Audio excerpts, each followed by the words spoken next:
قرآن کریم کی ایک ایسی آیت جو تعلیمات قرآن کا نچوڑ ہے، یہ سورہ نحل کی آیت نمبر 90 ہے۔ ان اللہ یأمر بالعدل والاحسان وایتاء ذی القربى وینہی عن الفحشاء والمنکر والبغی یعظکم لعلکم تذکرون۔ بے شک اللہ حکم دیتا ہے کہ عدل اور احسان کرو اور رشتہ داروں کو دو، اور بے حیائی اور برائی اور سرکشی سے منع فرماتا ہے۔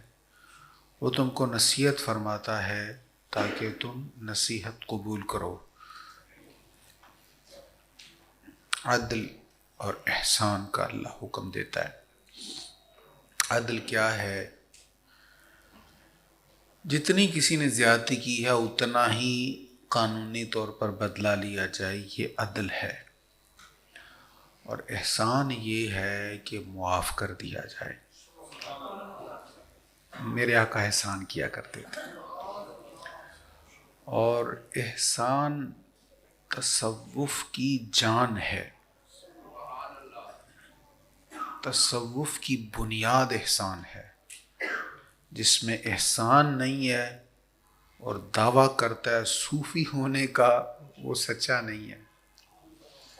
وہ ایک حدیث ہے، جبریل ہے، بڑی زبردست حدیث ہے، بس اس کا ایک حصہ عرض کرتا ہوں۔ حضرت جبریل ہمیں حضور کی بارگاہ میں حاضر ہوئے، سوالات کیے، اور ان میں سے ایک سوال کیا، احسان کیا ہے؟ نبی پاک علیہ السلام نے فرمایا، ان تعبد اللہ کأنک تراہ، عبادت ایسے کر جیسے اللہ کو دیکھ رہا ہے۔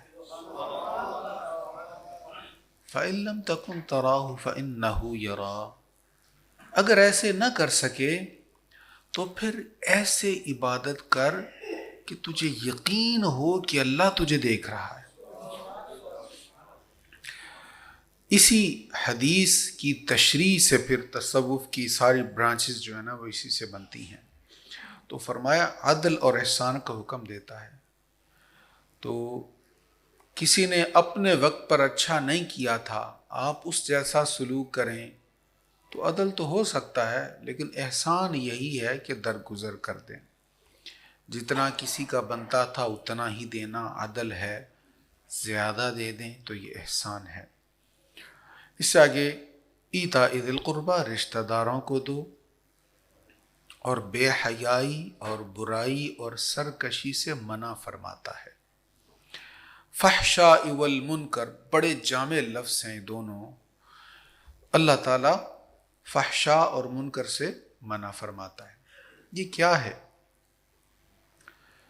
ان دو لفظوں میں تمام برے کام، تمام خرابیاں ان کے اندر ہیں۔ مثلا حد سے تجاوز کرنا، بخل کرنا، بہتان، غضب، فساد، چغلی کرنا، غیبت کرنا، حسد کرنا، اسراف یعنی فضول خرچ کرنا، ملاوٹ کرنا، ذخیرہ اندوزی کرنا، بغض رکھنا، ناحق قتل کرنا، نشہ آور اشیاء کھانا پینا، تکبر کرنا، جوا کھیلنا، میدان جنگ میں دشمن کے مقابلہ میں پیٹھ دکھانا، جھوٹ بولنا، دوسروں کا مذاق اڑانا، ریاکاری کرنا، خیانت کرنا، جھوٹا مقدمہ بنانا، یہ بڑا عام ہے ہمارے ہاں، ناحق مقدمہ کرنا، کسی کے خلاف سازش کرنا، کسی کو رسوا کرنا، کسی کا نام بگاڑنا، یہ کبیرہ گناہ ہے۔ اور یہ جن جن گناہوں کا میں آپ کو لسٹ سنا رہا ہوں، یہ سارے ان گناہوں کو قرآن مجید میں مذکور ہیں یہ، اور بڑے گناہوں کے طور پر ان کو شمار کیا گیا، اور ان سے قرآن مجید نے منع کیا۔ اور ہمارا سوشل میڈیا بھرا ہوا ہے، دوسروں کا مذاق اڑانا، دوسروں کے نام بگاڑنا، دوسروں کے برے برے القابات دینا، کسی کے متعلق بدگمانی کرنا، ایسے ہی اپنے گمان میں سوچ سوچ کے سمجھ رہنا کہ اچھا یہ تو مطلب یہی ہے، پھر اپنے گمان سے، خود اپنے اندازے سے۔ اللہ تعالیٰ قرآن مجید فرماتا ہے ان بعد الظن اسم، یہ سورۃ الحجرات میں آگے ہم پڑھیں گے کہ اکثر گمان جو ہوتا ہے وہ گناہ ہوتا ہے. جو ہم بدگمانی کر رہے ہوتے ہیں حقیقت میں ایسا ہوتا نہیں ہے. اچھا گمان کر لینا چاہیے. کسی کا ایسا رویہ تھا، ایسا بہیو تھا کہ آپ کو لگا کہ یہ اس کے دل میں کچھ میل ہے، تو اچھا گمان کر لیں. ہو سکتا ہے مجھے دیکھنے میں غلط فہمی ہو سکتا ہے اس کو کوئی پریشانی ہو، اس کی توجہ کسی اور سمت میں ہو. عہد شکنی کرنا، دھوکہ دینا، انتقام لینا، شراب پینا، بغاوت کرنا، چوری کرنا، ڈاکہ ڈالنا، کسی پاک دامن پر زنا کی تہمت لگانا. تہمت لگانا تو کوئی مسئلہ ہی نہیں ہے ہمارے ہاں. کسی خاتون کی پکچر مل جائے صحیح، اس کے اوپر جو پھر ڈال کر اس پہ آوازیں بھر کے اس کے اوپر لکھ کر کیا کیا کچھ نہیں کر لیا جاتا. میں بہنوں کو بھی کہوں گا اپنی پکچر جو ہیں ان کا خیال کریں. یہ موبائل فون میں کیمرہ آ گیا، یہ ایک چیز تو آ گئی ہے، اس میں ہم پکچر بنا لیتے ہیں اور پھر اس میں آپ سمجھتے ہیں کہ ہم ڈیلیٹ کر دیے ہم نے. وہ ڈیلیٹ ہوتی نہیں ہے. وہ ڈیٹا ریکوری جو کچھ ہوتا ہے وہ پتہ ہی ہے آپ کے ساتھ، آپ جانتے ہیں آپ سب لوگ. تو پھر اس کو پھر وہ پروفائل پر لگا دینا، اس کو فیس بک پر لگا دینا جہاں سے ہر کوئی دیکھے، تو ظاہر ہے اس کا پھر مس یوز تو ہوگا. تو ایسے کام کرنا یہ کبیرہ گناہ ہے. عورتوں کا اجنبی مردوں کو دیکھنا گناہ کبیرہ ہے. مردوں کا اجنبی عورتوں کو دیکھنا گناہ کبیرہ ہے. قرآن مجید میں اللہ تعالیٰ فرمایا قل للمؤمنین، آپ مومنوں کو کہہ دیجئے گا. قل للمؤمنات، آپ مومن عورتوں کو بھی کہہ دیجئے گا. کیا؟ اپنی نگاہیں جھکا کر رکھیں، اپنی پارسائی کی حفاظت کریں. قرآن مجید کے خلاف جو بھی نظریہ ہے اس کو ردی کی ٹوکری میں پھینک دیا کریں. آپ کو بڑے خوبصورت طریقے سے قرآن سے دور کیا جاتا ہے. وہی آنکھوں میں آنکھیں ڈال کر بات کرو، کانفیڈنس سے بات کرو. یہ کیا طریقہ ہوا؟ نگاہیں نیچی ہے تم بات کر رہے ہو، میری انسلٹ کر رہے ہو. ایسی تربیت کی جا رہی ہے. تو یہ آپ کے ذہنوں میں ڈال کر کس چیز سے دور کیا جا رہا ہے؟ قرآن کریم سے. کسی کا مال غصب کرنا، کسی پر ظلم کرنا، تو یہ سارے جرائم کیا ہیں؟ فحشا اور منکر ان کے زمرے میں آ جاتے ہیں. تو یہ آیہ کریمہ قرآن مجید کی جامع، اس میں علوم قرآن مجید نے جن چیزوں کا حکم دیا، جن چیزوں سے منع کیا، ان سب کو اس ایک آیت کے اندر سمیٹ دیا گیا ہے. اس سے اگلے رکوع میں ارشاد ہے اور ہم جانتے ہیں کہ وہ یہ کہتے ہیں کہ اس رسول کو ایک آدمی سکھا کر جاتا ہے، وہ جس کی طرف سکھانے کو منسوب کرتے ہیں اس کی تو زبان عجمی ہے اور یہ قرآن تو بہت واضح عربی زبان ہے. نبی رحمت صلی اللہ تعالیٰ علیہ وآلہ وسلم جب مستقبل کی پیش گوئیاں کرتے، ماضی کی باتیں سناتے، انبیاء کی باتیں سناتے، اب اور کوئی جواب نہ آتا تو کہتے او اصل میں نا وہ ایک بندہ آتا ہے اس کے پاس بڑی معلومات ہے، یہ اس سے پوچھ کرنا تمہیں بتا دیتے ہیں. جیسے ہمارے ہاں کوئی بندہ ترقی کر رہا ہو تو ہم کہتے ہیں او اصل سے فلاں اس کے پیچھے ہے. تو ہم کسی بندے کی ترقی یا اس کے علم یا اس کی قابلیت کا کریڈٹ اس کو دینا نہیں چاہتے. ہم کہتے ہیں وہ فلاں تھا، اس نے کر دیا، اس کے سسر نے کر دیا، اس کے فلاں نے کر دیا، اس نے اس کو سٹینڈ کر دیا.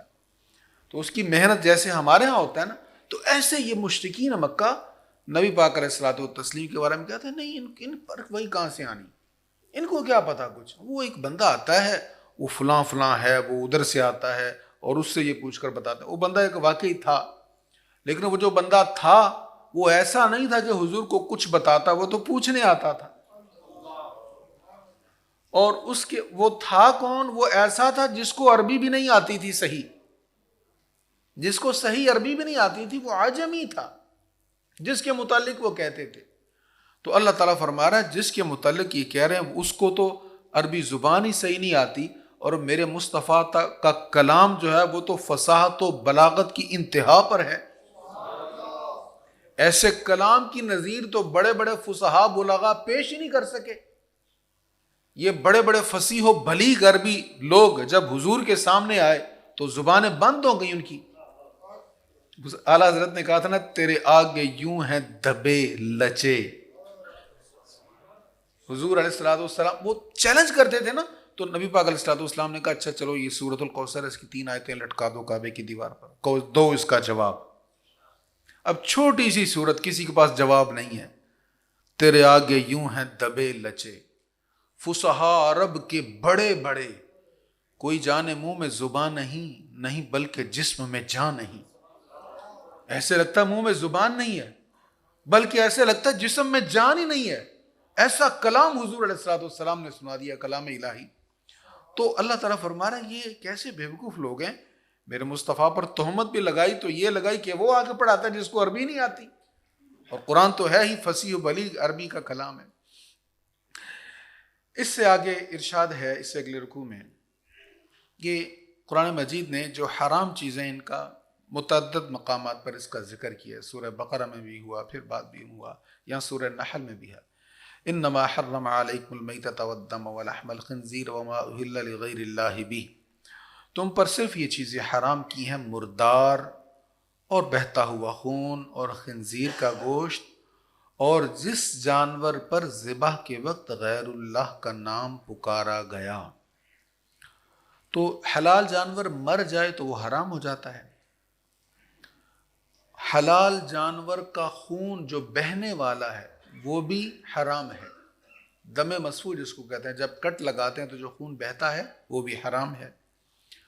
خنزیر کا گوشت یہ بھی حرام ہے، اور اہل لغیر اللہ بہ، وہ جانور جس پر ذبح کے وقت غیر اللہ کا نام لیا جائے۔ ذبح کے وقت کس کا نام لیں گے؟ اللہ کا نام۔ اللہ کے علاوہ اور کس کا نام لیں گے؟ کسی کا نہیں۔ اگر کسی اور کا بھی نام شامل کر لیا تب بھی وہ جائز نہیں رہے گا، حرام ہو جائے گا۔ تو ذبح کے وقت نام لیں گے صرف اللہ کا، بس۔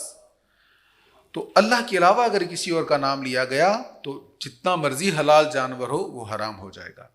لیکن اگر کوئی شخص مجبور ہو جائے، سرکشی کرنے والا نہ ہو، حد سے بڑھنے والا نہ ہو، تو اس کے لیے اجازت ہے۔ مثلاً ایک شخص مر رہا تھا، کھانے کو اور کچھ بھی میسر نہیں، اور جو تھا وہ حرام تھا، اب اس کو اجازت ہے کہ جان بچانا، چونکہ سب فرضوں سے بڑا فرض ہے، جان بچانے کے لیے بس اتنا کھائے کہ جان بچ جائے، حد سے نہ بڑھے۔ حد سے بڑھنا کیا؟ پیٹ بھرنا شروع کر دینا۔ تو صرف جس سے جان بچ سکے اتنا اگر کھا لے گا تو یہ اس کے لیے جائز ہے۔ حرام کب جائز ہے؟ جب انسان بھوک سے مر رہا ہو، اب کھائے کتنا؟ صرف اتنا کہ جان بچ جائے، پیٹ بھرنے کی اجازت نہیں ہے، وہ بھی حرام ہو جائے گا۔ تو فرمایا پس جو شخص مجبور ہو جائے، وہ سرکشی کرنے والا نہ ہو اور نہ حد سے تجاوز کرنے والا، تو بے شک اللہ بہت بخشنے والا، بے حد رحم فرمانے والا ہے۔ تو جو حرام چیزیں تھیں وہ بیان کر دیا گیا۔ اب اگر کوئی اپنے پاس ہی چیزوں کو حرام کرتا جائے، نہیں یہ بھی حرام، یہ بھی حرام، یہ بھی حرام، وہ جائز نہیں ہے۔ ہم اپنی مرضی سے کسی حلال چیز کو حرام نہیں کر سکتے، ہمارے پاس یہ اختیار نہیں ہے کہ اپنی مرضی سے ہمیں کوئی چیز پسند نہ ہو ہم کہہ دیں یہ حرام ہے۔ اب اگلی آیت میں اسی چیز کو بیان کیا جا رہا ہے۔ اور جن چیزوں کے متعلق تمہاری زبانیں جھوٹ بولتی ہیں، ان کے بارے میں یہ نہ کہو کہ یہ حلال ہے اور یہ حرام ہے، تاکہ تم اللہ پر جھوٹا بہتان باندھو۔ بے شک جو لوگ اللہ پر جھوٹا بہتان باندھتے ہیں وہ کامیاب نہیں ہوں گے۔ تو جو حرام نہیں ہے اس کو حرام نہیں کہہ سکتے۔ مشرکین کیا کرتے تھے؟ انہوں نے کچھ جانور مقرر کیے تھے، وسیلہ، حام وغیرہ، فرماتے تھے یہ حرام ہے، اللہ نے اس کو حرام کر دیا، اس کا گوشت کھانا، اس کا دودھ پینا، اس پر وزن ڈالنا سب حرام ہے۔ اللہ نے فرمایا جس کو میں نے حرام نہیں کیا تم اسے کیسے حرام کر سکتے ہو؟ اس سے اگلا رکوع سورۃ نحل کا آخری رکوع ہے۔ اب اس میں کیسے تبلیغ کرنی ہے، کیسے بات سمجھانی ہے، اس کی حوالے سے تربیت ہو رہی ہے۔ عام طور پر یہ ہوتا ہے جب ہم نمازی ہوتے ہیں تو ہم کہتے ہیں جڑا نماز نہیں پڑھتا یہ خیر نہیں۔ ہم جو اچھا کام کرتے ہیں ہم چاہتے ہیں دوسرے بھی کریں، یہ تو اچھی بات ہے۔ ہم جس برے کام سے بچتے ہیں ہم کہتے ہیں کوئی اور بھی نہ کرے، یہ اچھی بات ہے۔ لیکن اس معاملے میں شدت جائز نہیں ہے۔ ہم بہت سے لوگ جو دین کی طرف آ سکتے ہوتے ہیں، نماز کی طرف آ سکتے ہوتے ہیں، اپنی شدت کی وجہ سے انہیں نماز سے، دین سے، اللہ کے رستے سے دور کر دیتے ہیں۔ تو اللہ تعالیٰ فرما رہا ہے آپ اپنے رب کے راستے کی طرف حکمت اور عمدہ نصیحت کے ساتھ بلائیے اور احسن طریقہ کے ساتھ ان پر حجت قائم کیجیے۔ تو اللہ کے راستے کی طرف بلانا ہے تو حکمت اور عمدہ نصیحت کو نہیں چھوڑنا۔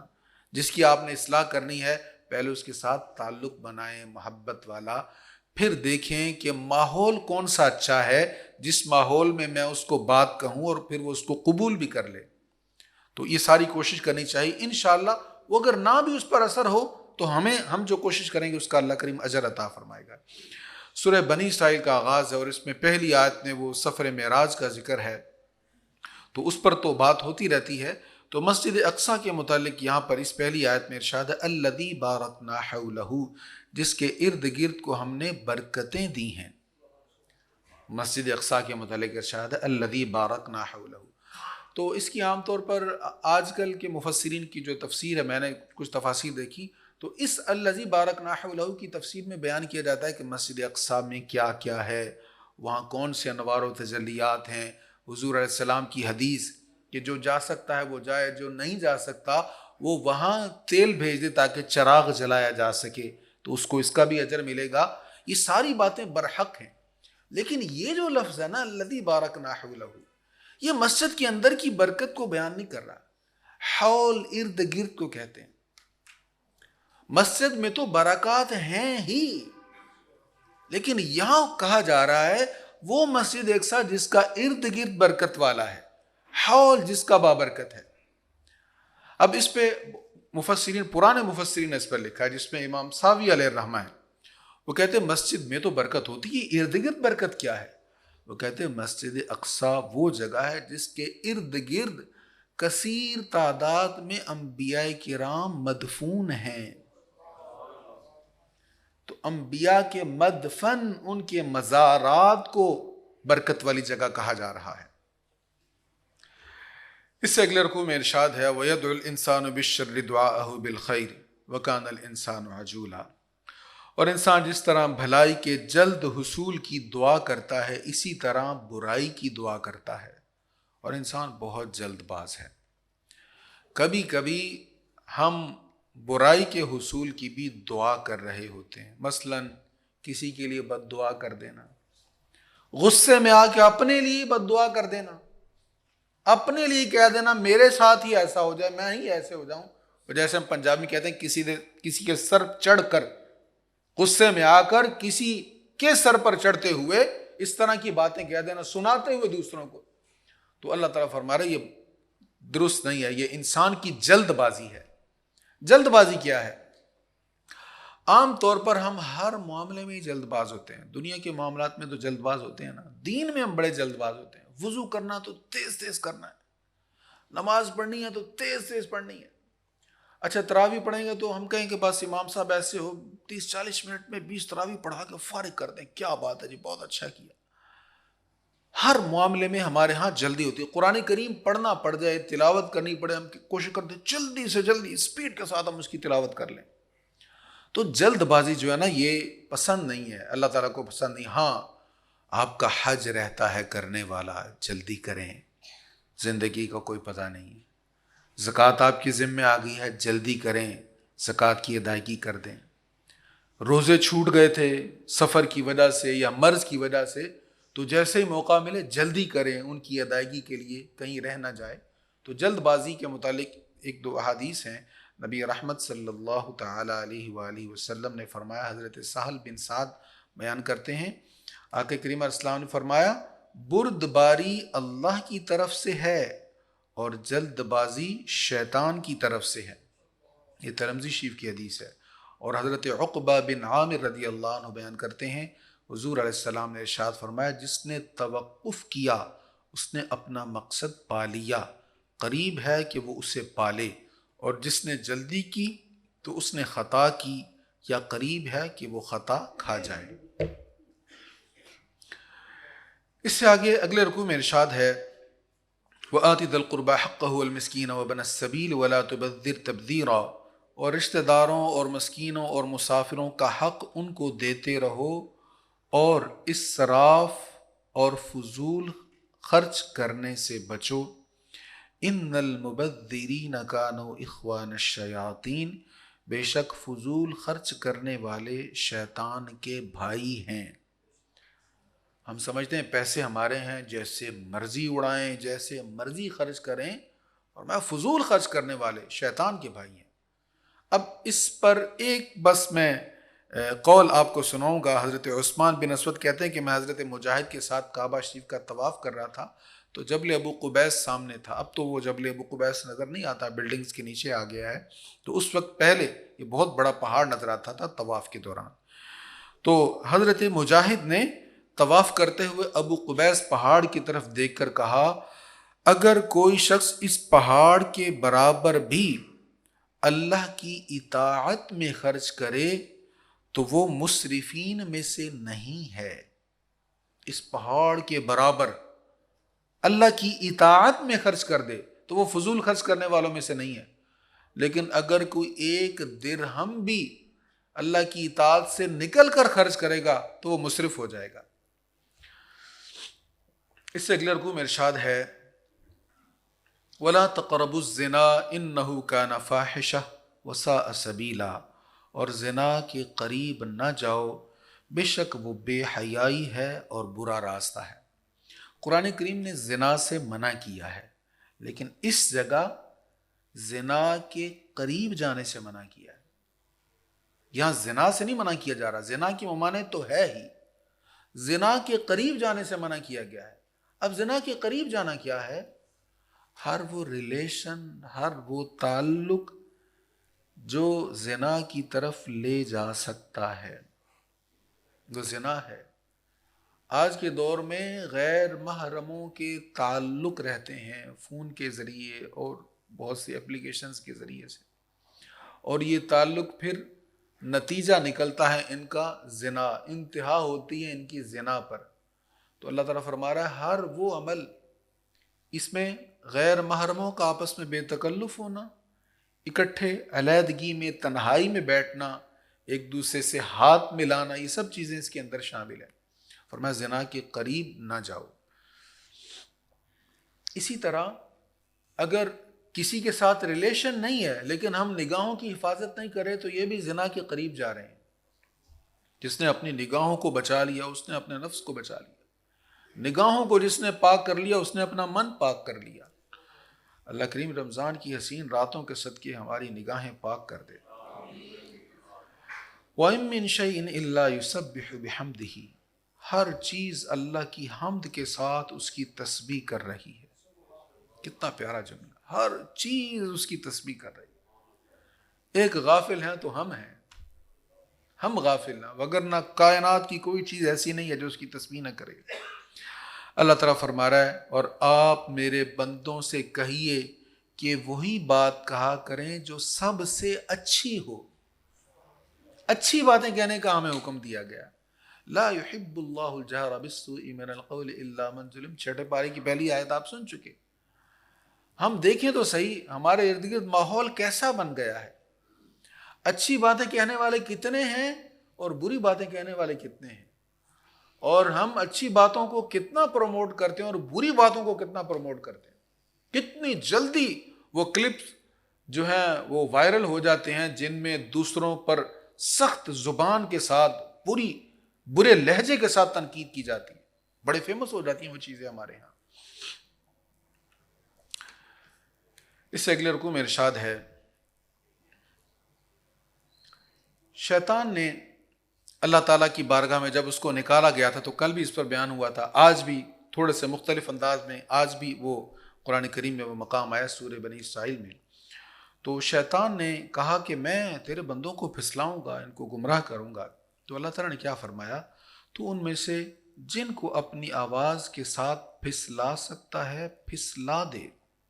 وَاسْتَفْزِزْ مَنِ اسْتَطَعْتَ مِنْهُمْ بِصَوْتِكَ، اپنی آواز کے ساتھ جس کو پھسلا سکتا ہے پھسلا دے، اور ان پر اپنے سواروں اور پیادوں کے ساتھ چڑھائی کر دے، اور ان کے اموال اور اولاد میں شریک ہو جا، اور ان سے وعدے کر، اور شیطان ان سے جو بھی وعدہ کرتا ہے وہ دھوکہ ہوتا ہے۔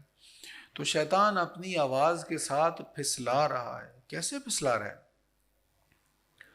آپ وہ گھٹیا سے گھٹیا، غلیظ سے غلیظ بات نہ کہہ سکتے ہیں، نہ کوئی آپ کو کہے گا جو گانوں کے ذریعے کہہ دی جاتی ہے۔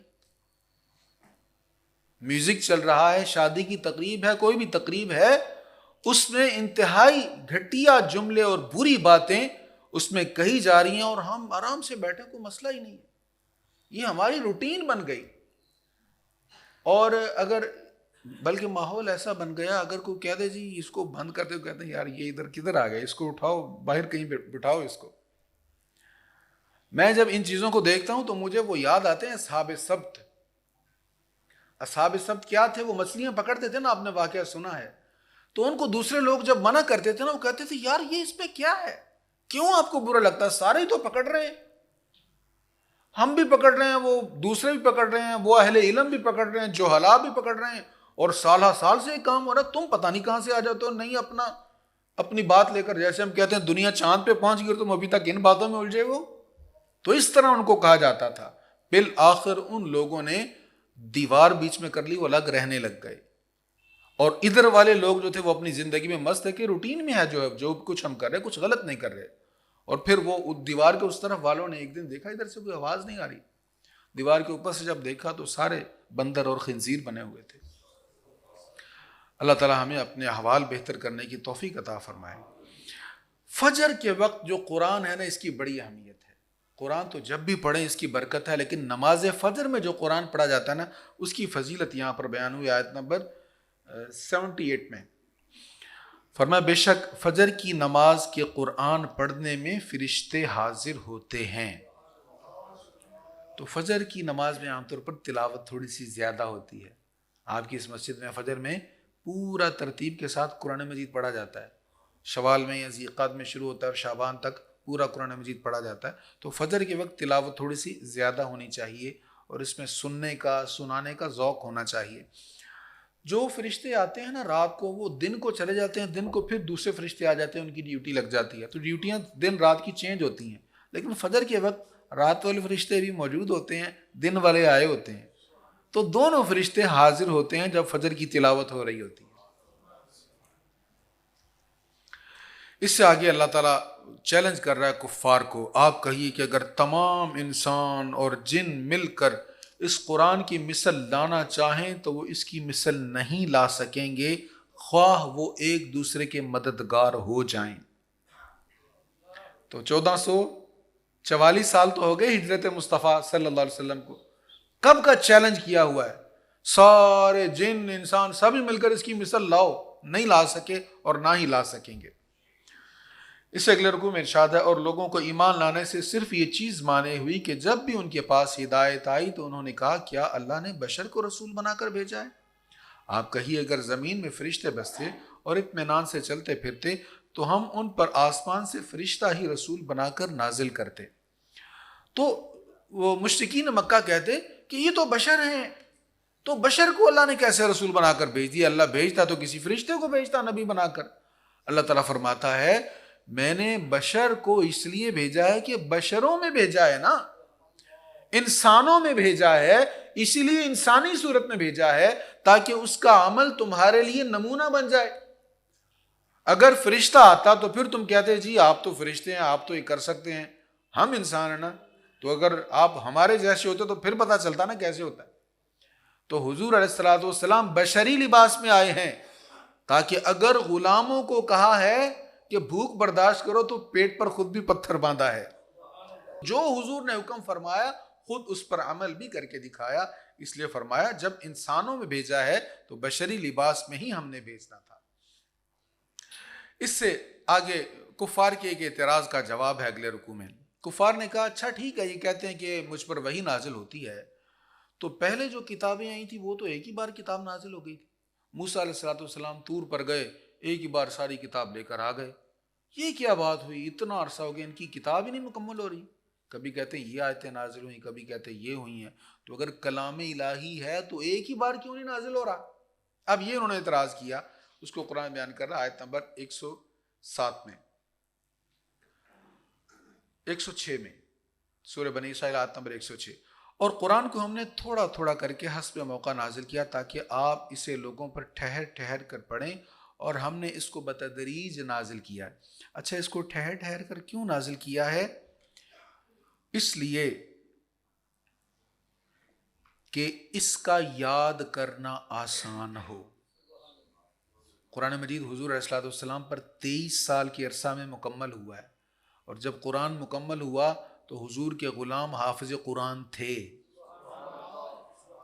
اب تورات اگر یک بار کی آئی ہے تو تورات کا حافظ بھی تو دکھاؤ، انجیل کا حافظ بھی تو کوئی دکھاؤ۔ آپ کو انجیل اور تورات کی اصل زبان ہی نہیں ملے گی دنیا میں، اصل زبان کون سی ہے وہی نہیں آپ کو ملے گی۔ لیکن قرآن مجید جب مکمل ہوا، حضور کے غلام اس کے حافظ بن گئے تھے، اور 1450 سال ہو رہے ہیں وہ سلسلہ اب تک چلا آ رہا ہے۔ دنیا کے کونے کونے میں آپ کو مسلمانوں کی اولاد حافظ قرآن مل جائے گی۔ تو ایک اس کی حکمت یہ تھی۔ دوسری حکمت یہ تھی کہ جو لوگوں کے سوالات ہوتے اس کے مطابق جوابات آتے رہتے، ان کی تسکین ہوتی رہتی، تشفی ہوتی رہی۔ اور 23 سال کے عرصہ میں قرآن کریم نازل ہوا تو 23 سال تک حضور علیہ السلام کا وحی کے ذریعے اپنے رب سے رابطہ رہا۔ موسیٰ علیہ السلام ایک بار گئے نا، تورات لے کر آ گئے، تو ایک ہی بار وہ رابطہ ہوا نا۔ وہ 40 راتیں تھیں، وہ خاص راتیں جب قرب الہی انہیں نصیب ہوا، اور آقا کریم علیہ الصلوۃ والسلام 23 سال تک رب کریم کے ساتھ رابطے میں رہے۔ اور جب قرآن کریم مکمل ہوا، حضور کے آنے کا مقصد پورا ہو گیا، پھر سرکار اسلام نے پردہ فرما لیا۔ تو اس میں تو سرکار کریم علیہ الصلوۃ والتسلیم کا اعزاز تھا کہ حضور علیہ الصلوۃ والسلام کا رابطہ رہا، اور پھر جبریل امی کو شرف حاصل ہوتا رہا، 23 سال میں ہزاروں بار حضور کی بارگاہ میں حاضر ہوتے رہے۔ اچھا، ایک اور علامہ سعیدی صاحب علیہ الرحمٰن نے بڑی خوبصورت بات کہی ہے۔ وہ کہتے ہیں دیکھو، پہاڑ طور جو ہے، طور، اس کی اللہ نے قسم بھی ارشاد فرمائی 27ویں پارے میں سورۃ الطور میں۔ تو طور کو عظمت اس لیے نصیب ہوئی کہ طور پر کتاب نازل ہوئی۔ تورات جو ہے موسیٰ علیہ الصلوۃ والسلام پر طور پہاڑ پر نازل ہوئی، تو طور شرف والا، عزت والا ہو گیا۔ تو جو شرف، جو مقام طور کو ملا، ان 23 سالوں میں وہ شرف غار حرا کو ملا، وہ شرف غار ثور کو ملا، مکہ معظمہ کے کوچہ و بازار کو ملا، مدینہ منورہ کی گلیوں کو ملا، بدر کی وادی کو ملا، احد کے میدان کو ملا۔ جہاں جہاں حضور جا رہے ہیں، جبریل قرآن کریم لے کر، وحی لے کر آ رہے ہیں، اور جہاں جہاں وحی نازل ہو رہی ہے اس جگہ کو عظمتیں مل رہی ہیں۔ اور یہ شرف حجرہ عائشہ کو ملا۔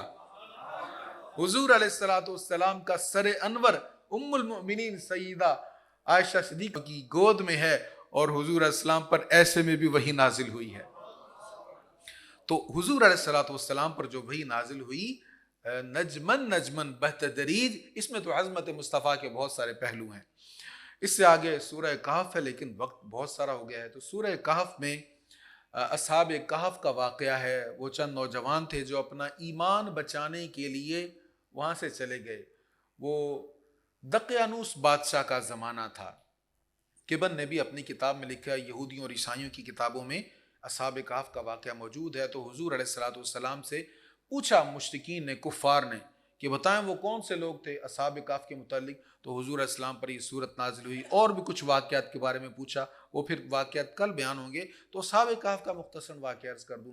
حضور علیہ الصلوۃ والسلام پر جب یہ وحی نازل ہوئی تو سرکار نے بتایا کہ وہ اصحاب کہف، تو قرآن کریم میں تو مختصراً ذکر ہے، لیکن میں تھوڑا سا ڈیٹیل کے ساتھ بتاتا ہوں جو دیگر کتابوں میں بھی موجود ہے۔ تو یہ چند نوجوان تھے جو توحید پر اعتقاد رکھنے والے تھے، ایک اللہ وحدہ لا شریک کو ماننے والے تھے، شرک سے بیزار تھے۔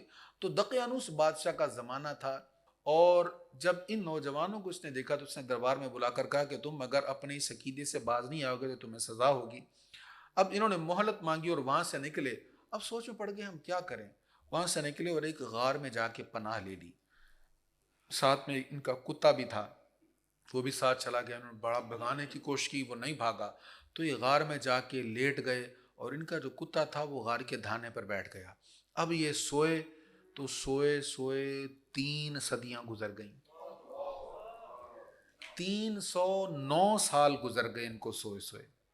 اچھا پھر جب بیدار ہوئے تو انہوں نے ایک ساتھی سے کہا، یملیخا اس کا نام مفسر نے لکھا، اس کو کہا کہ جاؤ جا کرنا کو کھانا وغیرہ لے کر آؤ، لیکن احتیاط سے جانا، پتہ نہ چل جائے کہ ہم ادھر چھپے ہوئے ہیں، تو کھانا لے کر آؤ اور ادھر بیٹھ کے ہم کھانا کھاتے ہیں۔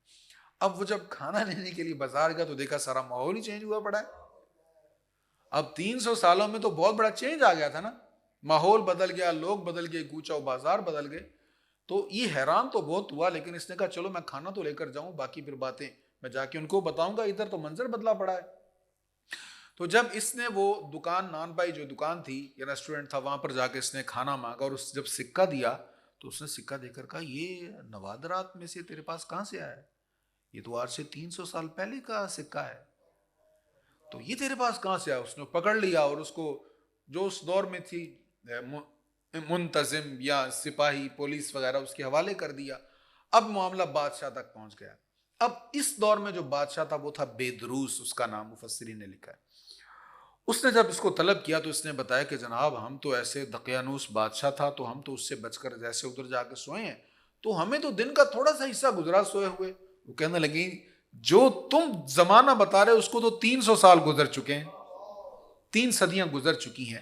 اب یہ جو بیدروس بادشاہ تھا یہ لوگوں کو کہا کرتا تھا کہ لوگوں، اللہ ہے، اللہ ایک ہے، اور ہمیں مرنے کے بعد اس کے حضور حاضر ہونا ہے۔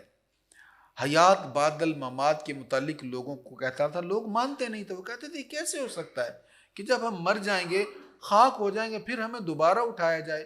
تو بیدروس اللہ سے دعا مانگتا تھا، یا اللہ مجھے کوئی تدبیر عطا فرمائے، میں تیرے بندوں کو سمجھا سکوں کہ ہم نے مرنے کے بعد تیرے حضور حاضر ہونا ہے۔ تو شاید اس کی دعا قبول ہوگی، اللہ نے ایک تدبیر عطا فرما دی۔ اب بادشاہ نے اپنے لوگوں کو ساتھ لیا اور وہ یملیخا جو تھا اصحاب کہف کا ساتھی، اس کے ساتھ وہاں پر غار میں گیا، تو وہاں پر اور بھی لوگ تھے اور انہوں نے ساری بات بتائی۔ تو بادشاہ نے کہا دیکھو، جس رب نے 300 سال بعد انہیں اٹھا دیا ہے وہ مرنے کے بعد ہمیں بھی خاک سے اٹھا دے گا۔ یہ دلیل اس نے پیش کی۔ اب یہ لوگ وہاں پر پھر سوئے تو پھر ان کی وفات ہو گئی اور وہیں پر یہ مدفن ہو گئے۔ اس واقعے میں بہت ساری چیزیں ہیں۔ ایک مزے کی بات یہ ہے کہ قرآن کریم نے بار بار اس کتے کا ذکر کیا ہے، اس کتے کا بار بار ذکر کیا ہے۔ صرف کتے کا ذکر نہیں کیا بلکہ کتے کے بیٹھنے کے سٹائل کا ذکر کیا۔ وَكَلْبُهُمْ بَاسِطٌ ذِرَاعِهِ بِالْوَسِيدِ، وہ کیسے بیٹھا ہوا ہے، اپنے بازو پھیلا کر کس طرح وہ بیٹھا، اس کا ذکر کیا۔ تو یہاں سے یہ بات معلوم ہوئی، کتا بھی اگر اللہ والوں سے پیار کرے تو وہ بھی قابل ذکر ہو جاتا ہے۔ تو اگر ہم حضور کے غلام، حضور کے پیاروں سے، صحابہ کرام سے، اہل بیت اطہار سے، اولیاء کاملین سے محبت کریں گے تو ہم کیسے محروم رہ جائیں گے؟ اللہ تعالی ہمیں قرآن مجید کی محبت نصیب فرمائے۔ وآخر دعوایا